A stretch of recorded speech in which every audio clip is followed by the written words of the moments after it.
दोस्तों नमस्कार। इंग्लिश की दुनिया में कंफ्यूजिंग वर्ड्स, ऐसे वर्ड्स जो हमें कंफ्यूज करते हैं। Sometimes they are in the group of two, sometimes they are in the group of three, sometimes in the group of four. So we have to understand the meaning along with examples so that we may understand the right use. सही प्रयोग हम सीख सकें।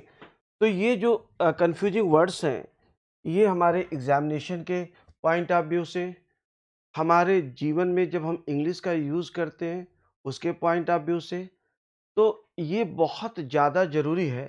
और इसके लिए I am going to start a series of confusing words.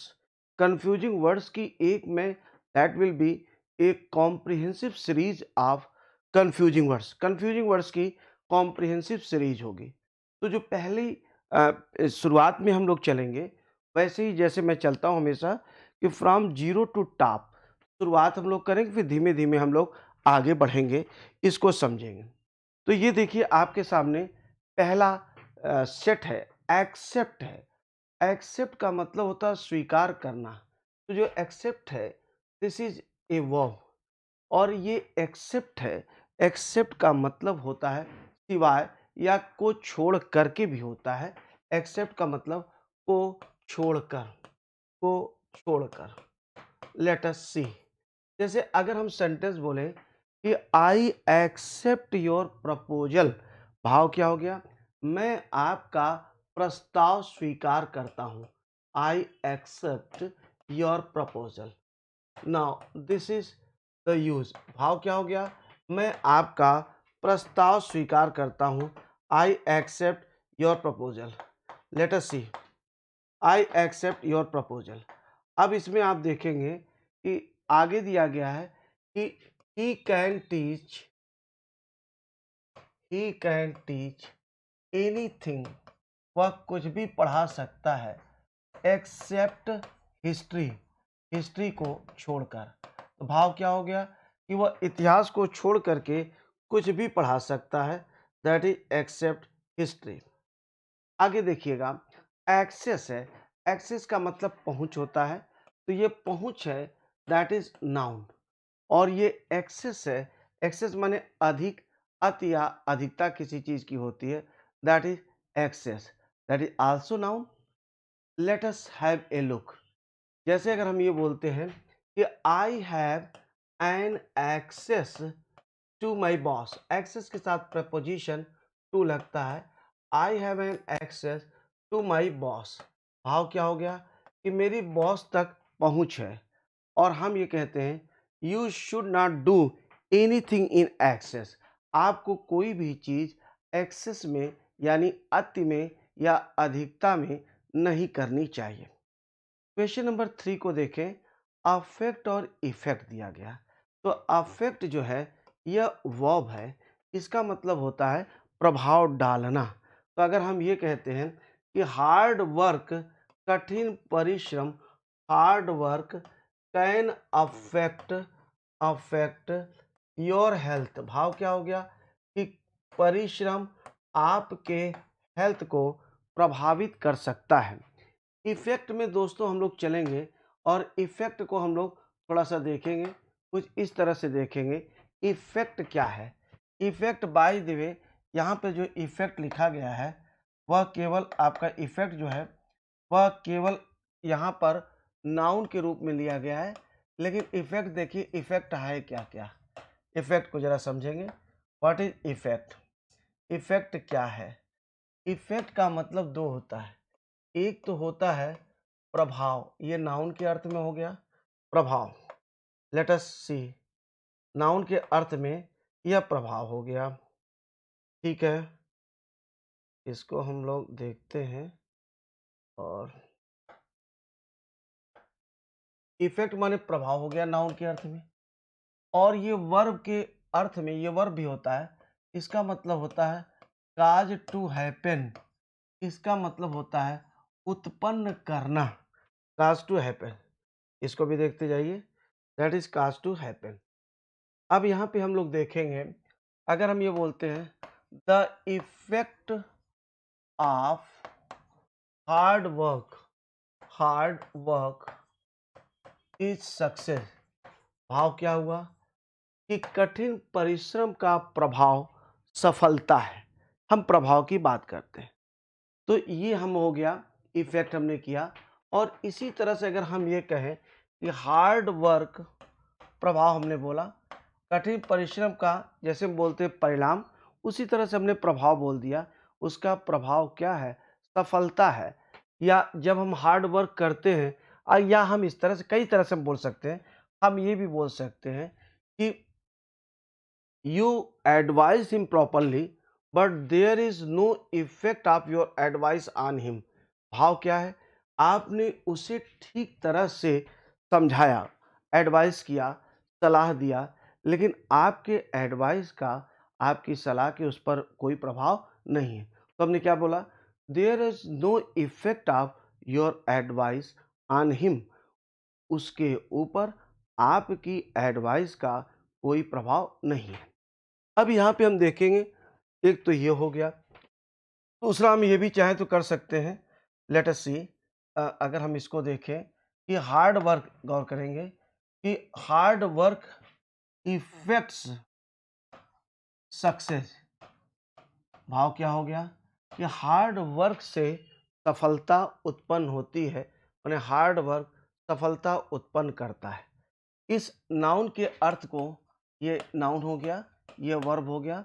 और एक बार इसको और हम कह सकते हैं, अगर हम ये कह सकते हैं, there is no effect of my advice. चलिए हम माई एडवाइस बोल देते हैं, ऑन हिम। भाव क्या हो गया इसका? आराम से देखिए कि मेरी सलाह का उसके ऊपर कोई प्रभाव नहीं है। राइट? तो अफेक्ट का अर्थ हो गया प्रभाव डालना, और इफेक्ट का मतलब प्रभाव नाउन के अर्थ में, और वर्ब के अर्थ में उत्पन्न करना होता है। काज टू हैपन हम इसको कहते हैं। काज टू हैपन मतलब किसी चीज का कारण बनना। लेट अस सी, आगे आप देखेंगे तीसरा आपको जो दिया गया है वह दिया गया है चौथा। अब इफेक्ट मैंने प्रभाव, ये नाउन हो गया, प्रभाव डालना भी लिख लीजिएगा। सॉरी, प्रभाव डालना के बजाय आप इसको लिखेंगे उत्पन्न करना। उत्पन्न उत्पन्न करना, उत्पन्न करना। 4 नंबर एक्सीड है। एक्सीड का मतलब होता है स्वीकार करना, और एक्सीड का मतलब अधिक होना। अब भाव क्या हो गया कि देखिए ध्यान दीजिएगा, I accede to your proposal. भाव क्या हो गया? मैं एक्सीड के साथ प्रपोजिशन टू लगता है, मैं आपका प्रस्ताव स्वीकार करता हूं। और आगे हम बोलते हैं योर ए से शुड नॉट एक्सीड 200 वर्ड्स। भाव क्या हो गया? आपका निबंध 200 शब्दों से अधिक नहीं होना चाहिए। इसको हम कैसे लिखते हैं? आई एक्सीड टू, गौर करेंगे,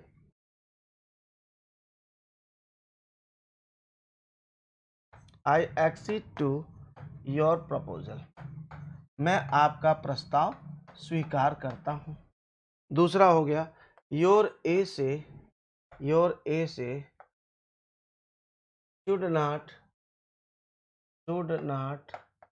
एक्सीड, योर ए से शुड नॉट एक्सीड 200 वर्ड्स। अच्छा, कई बार ऐसा एग्जाम में हम लोगों ने देखा है, वहाँ पे क्या है, योर ए से should not exceed more than 200 words. गलत हो जाएगा। जब एक्सीड का मतलब होता है से अधिक होना, तो फिर वहाँ पे मोर की आवश्यकता नहीं होती है कि आपका ए से 200 शब्दों से अधिक नहीं होना चाहिए। अब एक बार आप फिर से समझ लीजिए, एक्सेप्ट स्वीकार करना, एक्सेप्ट सिवाय मतलब को छोड़कर, access excess, affect effect, exceed accede. Question number 5 में देखेंगे एडॉप्ट, एडेप्ट और एडॉप्ट। एडॉप्ट का मतलब होता है अनुकूल बनाना।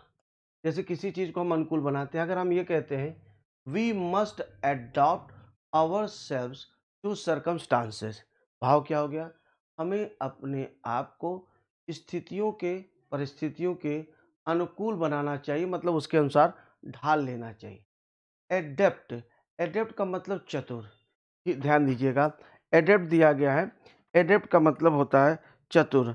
अगर हम इसकी बात करें तो हम ये बोलते हैं he is adept in speaking English. Adept साथ प्रीपोजिशन इन लगता है, ये वर्ब है, ये आपका एडजेक्टिव है, ये भी वर्ब है, राइट। तो इसके साथ प्रीपोजिशन इन लगेगा। He is adept in playing music, ये भी हम कह सकते हैं। He is adept in swimming, वह तैरने में चतुर है। एडॉप्ट का मतलब दो होता है, एक तो गोद लेना होता है, जैसे हम किसी बच्चे को गोद लेते हैं, दैट इज एडॉप्ट। दूसरा क्या होता है, ग्रहण करना। तो जैसे हम ये कहते हैं you must adopt the rules being taught by me, जो रूल्स मेरे द्वारा पढ़ाए जा रहे हैं उनको एडॉप्ट आपको करना चाहिए, राइट। दूसरी चीज क्या है कि my uncle has adopted A baby, हमने ये बोला एक बेबी को उन्होंने एडॉप्ट किया, मतलब गोद लिया। अलूजन, इल्यूजन, अल्यूड जो शब्द होता है वह होता है वर्ब।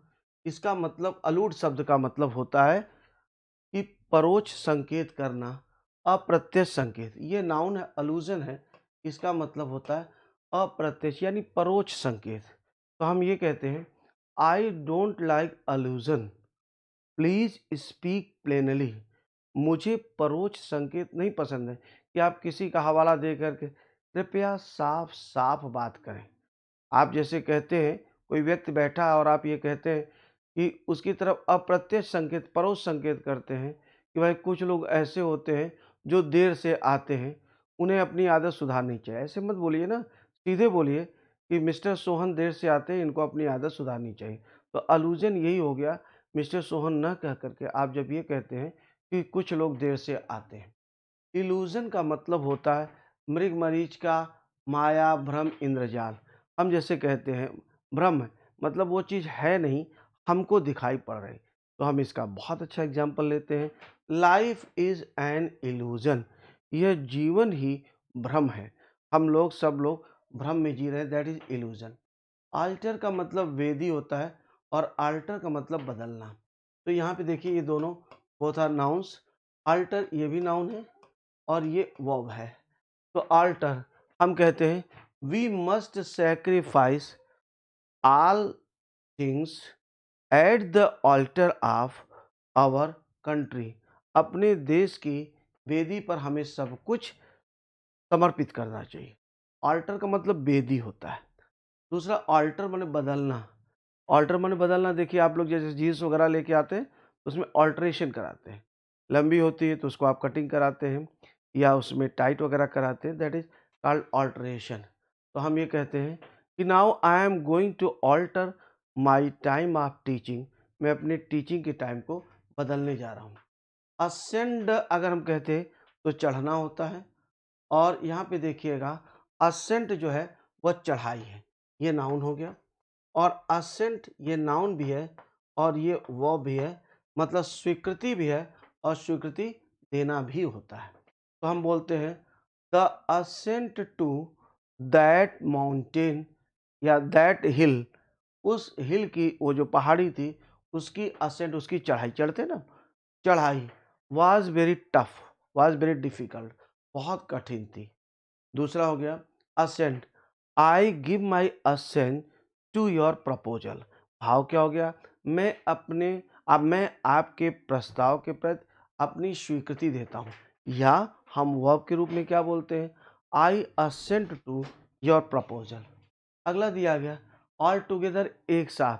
तो हम लोग कैसे इसको बोलते हैं, students should come all together, विद्यार्थियों को एक साथ आना चाहिए। और ये दूसरा दिया गया जिसमें देखिए ऑल और टुगेदर अलग है, इसमें डबल एल है और इसमें क्या है, सिंगल एल है। तो जो डबल एल है इसको याद रखेंगे कि एक साथ हो जाएगा, और जिसमें सिंगल एल है वो पूरी तरह से। तो हम बोलते हैं he is all together dishonest, वह पूरी तरह से बेईमान है। क्वेश्चन नंबर 10 को देखेंगे, आर्टिस्ट और ये आर्टिस्ट, ये दिया गया, दोनों में अंतर, जैसे प्रोनाउंसिएशन में अंतर समझिएगा। ये है आर्टिस्ट, तो ये आर्टिस्ट इस तरह से हम लिखते हैं आर्टिस्ट, ठीक है, आर्टिस्ट। ये हमने बोला। और नीचे वाला जो प्रोनाउंसिएशन है वो है आर्टिस्ट, राइट, इस तरह से दिया जाता है आर्टिस्ट। तो ये जो आर्टिस्ट है, बल्कि आप इसे इस तरह से देख लें, ये है pronunciation test, this is the difference. तो आर्टिस्ट, आर जो है इसमें वो साइलेंट है। Artist, artist, artist, artist, artist. तो जो आर्टिस्ट होता है वह क्या है, कलाकार है ललित कलाओं में। तो जो उसको हम कहते हैं, हम बोलते हैं my brother is a good artist. तो वो गुड आर्टिस्ट है, मतलब ही प्रिपेयर्स आर्ट। और mister Amitabh Bachchan is a very great artist. तो आर्टिस्ट जब आप बोलते हैं तो पेशेवर कलाकार होता है, और जो जैसे आर्ट वगैरह में एक्सपर्ट होता है उसे आर्टिस्ट, और इसको आर्टिस्ट, ठीक है, दोनों का प्रोनाउंसिएशन देख लीजिएगा। तो इस तरह से हम इसको यूज़ करते हैं। उम्मीद है कि आपको बहुत अच्छी तरह समझ में आ गया होगा, और हम लोग इसकी श्रृंखला, लंबी श्रृंखला चलाने वाले हैं। Thank you very much. Time